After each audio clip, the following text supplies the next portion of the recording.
If you or anybody you know is still struggling with the fact that cops and prosecutors and judges are as corrupt as the day is long as they initiate their tyrannical actions and revenue generating schemes on the unsuspecting masses, then you have to watch this unbelievable video in its entirety.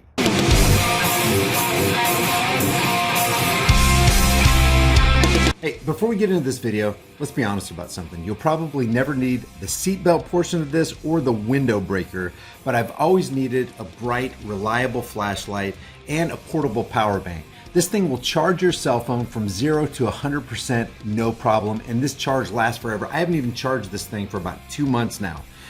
If you don't have the sun, because it is charged by the sun, if you don't have the sun, you can plug it into any outlet and you've got a ready source of power anytime you need it. Plus this bright ass emergency flashlight with all these ridiculous, cool flashing modes.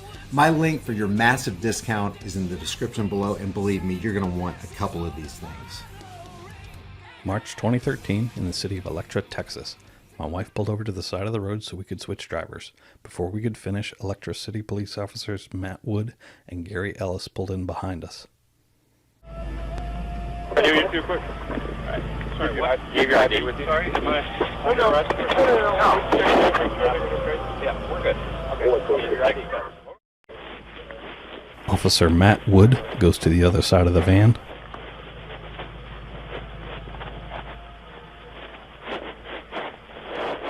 And opens the door.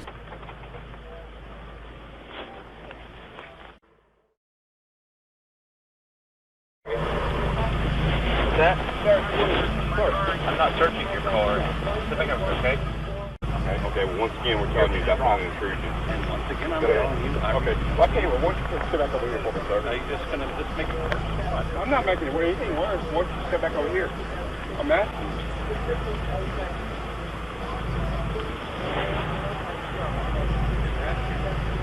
We don't know if you're a serial killer.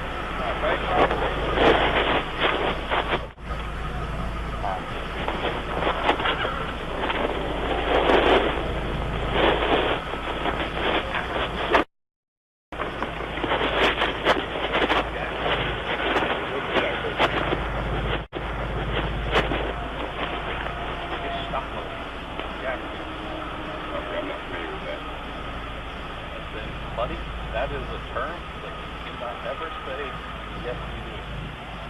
Okay, first off, you don't tell me what to do, okay? You don't tell me what to say, you don't tell me what to do. Yeah, walk there right now. I'm out there for a second. You're getting attitude when you don't need to. You're getting attitude when you don't need to. Excessive force. That hurt.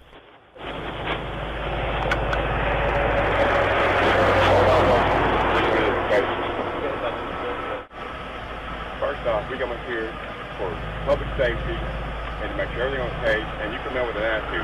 Totally uncalled for, okay? Totally uncalled for. Right or wrong? Right or wrong? I'm sorry, whose attitude was that? Yours. All right, I disagree. So you think you can just talk to anybody, especially law enforcement personnel, just any old way? Yes, that's either yes or no. Okay. I would expect you to say that. Well, I tell you what, you're not going to come to me all cockeyed and bowled up. Is that understood? Is that understood?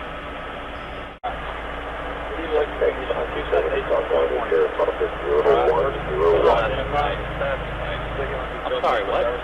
Wasn't identified. Whenever we asked you about information, you said no, you just want to walk off.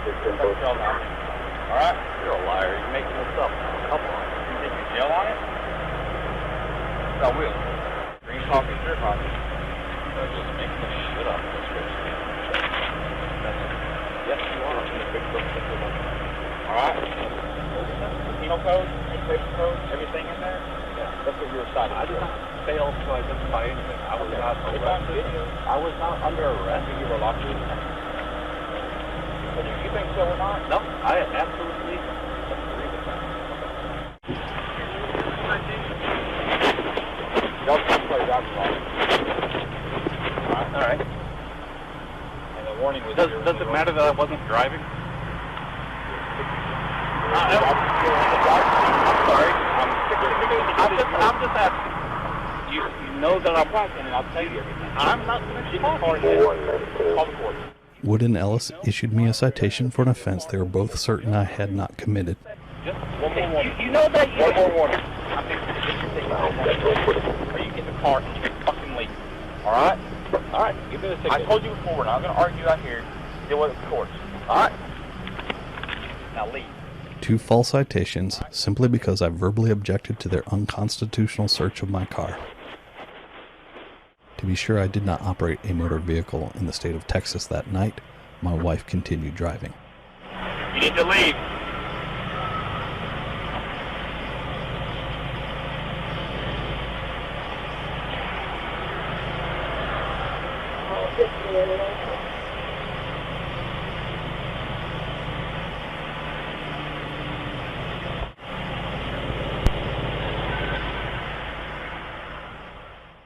Wood marked on the citation that no search had taken place.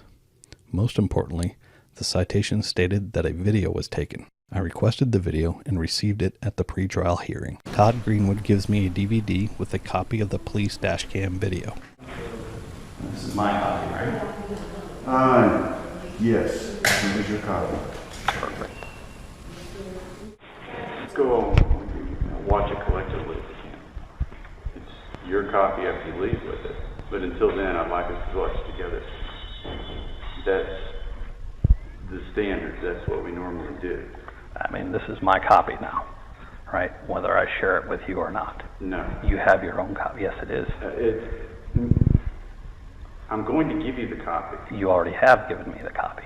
You're interpreting the language I just used to say that I I've just given you the copy. I asked you if this was I'm my not going to get into that.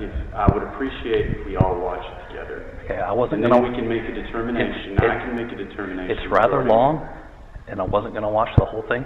I basically just want to make sure that it's from the start to the end. Here's what I'm going to have to do, sir. I'm going to have to go get the police to bring me another copy so I can watch it. Okay? I don't want to do that. I don't normally give DVDs. I've agreed to do that because you reply in your letter. So I'm willing to provide you with a copy of the DVD, provided that we can all watch it together now, and then you can take it with you. Those are your conditions. All right. If you don't like that, I'm going to have to call the police chief back over here. Okay? Okay. For what? So let's just go ahead and watch it together. And then you can have that copy. You'll be the first. Okay. First of all, let's make this clear. I already have a copy, and I will share it with you. We can look at it together. Let's make this clear. You don't make the conditions here. I do. Okay? I have a copy. You already gave it to me. It's in my computer. No, you don't. Yes, it is. Because I just said you don't. And you don't make the conditions here. Now, do you have a problem with that? Will you call the judge in, please? You're free to go talk to the judge if you want to. Judge, would you come in here, please? Why don't you go get her instead of making her come in here at your beck and call as though you have some directive power over anyone in this location? That's her chambers. You can go talk to her. I'm good. I'm beginning to understand why you have the charges you do. You seem to have some expectations about public entities and your power over them, some controlling sense. And why is your boy here to witness this? Isn't today school day?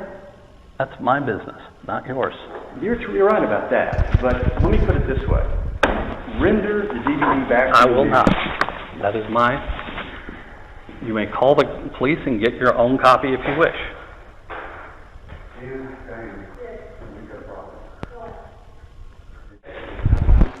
All right, this is an ex parte. We need to call the bailiff. All right. I'm sorry, this conversation should not be happening without both of us present. That's why the door's open. Would you call the chief? Yes.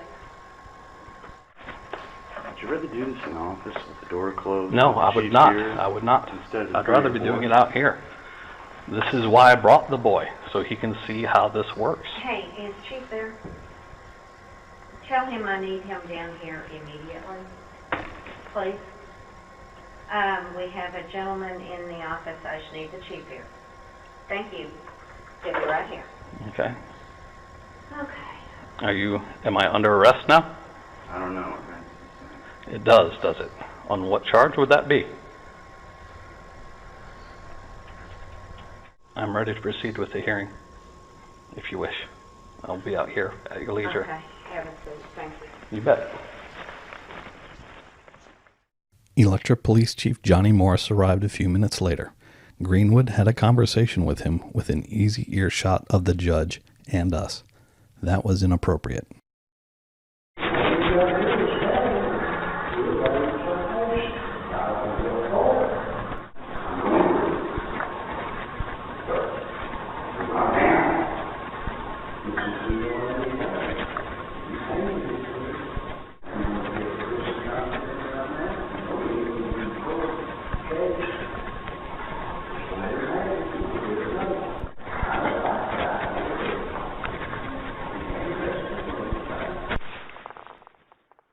The video showed everything I needed to win any trial.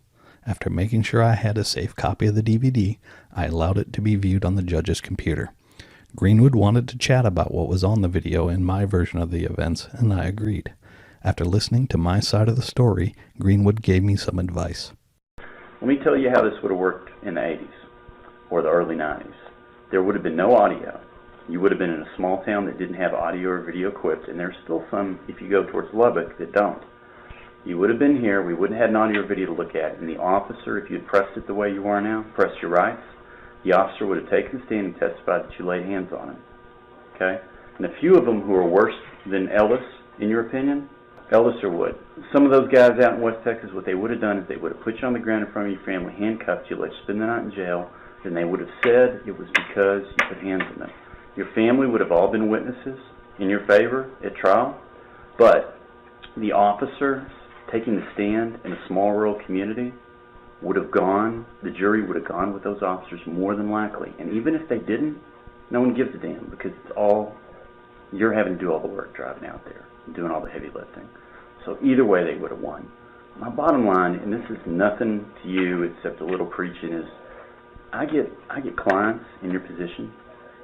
You don't win. The old expression is, you may beat the rat, but you don't beat the ride. The ride to jail. There's some bad people out there, and they wear badges, and they wear badges so they can get away with it, and they will bend you up. And at the end of the day, unless you've got real good evidence against them, you're not going to get their badge.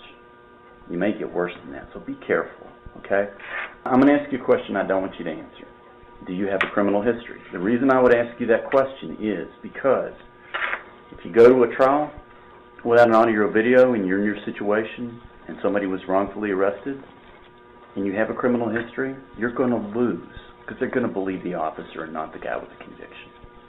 And you're not even from that town, and the officer is, and goes to Sunday school with the people on the jury. In small rural communities, that's how it works. You ever seen the movie Deliverance?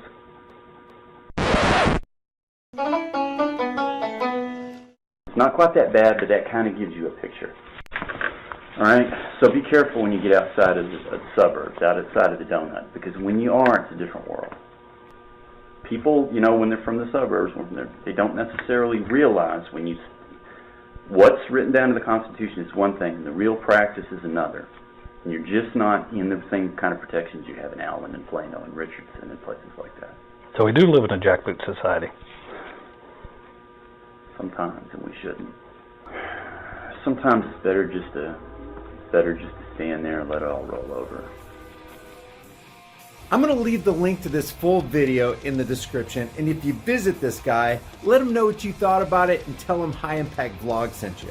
If you enjoy these videos, subscribe to my channel, hit the bell notification icon, give them a thumbs up, share them with everybody you know, and don't forget to get on my private email list through my website, highimpactflix.com. I'll see you guys in the next heavily censored shadow ban video.